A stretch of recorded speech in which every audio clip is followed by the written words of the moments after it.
pinapatunayan nila na ang Ten Commandments ay nawala na, hindi na umiiral. Pero hindi po tayo tutol doon kung yun po ay tunay na nabasa sa Biblia. Pero yung po mga ginagamit nilang talata, yun po yung inuusisa natin. Ano po talaga ang sinasabi ng Biblia tungkol sa mga bagay na kanilang iniaaral. Kasi po, kung magtuturo tayo, kahit gano'n pa man ito kabuti at itong iniaaral, kung hindi naman po ito yung talagang sinasabi ng Biblia, hindi rin po tayo nangaral tungkol sa sinasabi ng Biblia. Kaya nga po tayo nag-aaral ng Biblia, alamin natin ano talaga ang sinasabi ng Biblia tungkol sa talatang ito.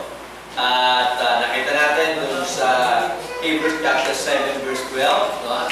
Isa yun sa pinapatunayan, wala na raw po tayo sa Ten Commandments, pero ang ating pong inusisa, ang nakita po nating inalis po doon o pinalitan ay yung priesthood law. No? Wala na po tayo sa ilalim ng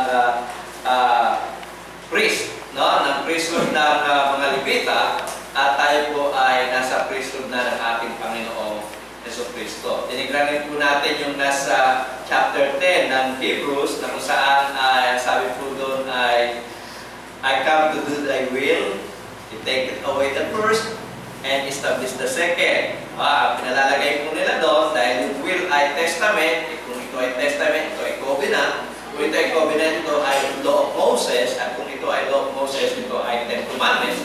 So, you take it away the first commandment or the first testament, it is, sabi nila, ito raw yung Ten Commandments, at pinalitan ng gospel. Yun po yung pinangarala. Pero nung tinignan po natin, hindi naman po yun pinatuloy ng banal na kasulatan.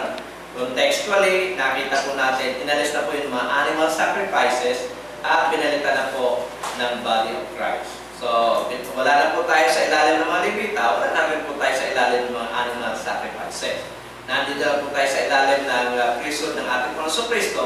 Kaya nga po, iba na rin po yung alituntunin, mga batas na ipinatutupad ng ating Panginoon Kristo tungkol sa ating mong paghahandog.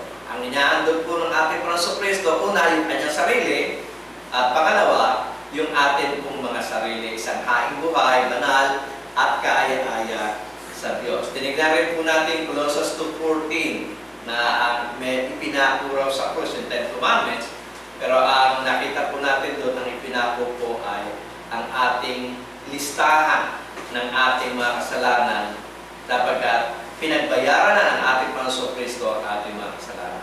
Tinignan rin natin yung Ephesians chapter 2 verse 15 na ang sinasabi raw po doon ay inalis na po, no? Inabolish na po yung kautusan, pero ang nakita po natin doon inabolish ay yung pong nabigay pa po siya ng illustration, yung pong wall of partition na kung ating pong pinag-aralan, ito po yung racial discrimination between the Jews and the Gentiles. So, inalis na rin po upang ipagkasundo ang dalawa, ang Hudyo at ang mga Hindi. So, yun po yung mga talatang ginagamit upang patunayan na ang Ten Commandments ay wala. Panibago na naman po ito. Ito po ay mababasa natin sa Roma na ang ating pong nakikita roon ay Christ is the end of the law.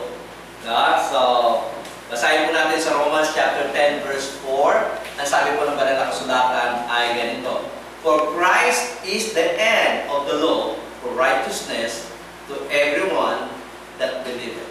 So, makikita natin ito. Isa na naman po sa mga talatang ginagamit nila. Nakita po nila yung law at nakita nila yung salitang end. No? Nung makita nila po yung salitang law, ito po yung common understanding. As I law, it must be the law of Moses. Yung agad ang thinking, ano? Kasi nakasulat yung law, kung yan ay law, yan ay law of Moses. At syempre, automatic yun, pag sinabing law of Moses, ang nasa isip na kaagad ay yung Ten Commandments. It must be the Ten Commandments. Therefore, nagkakaroon na sila ng conclusion, end of the law.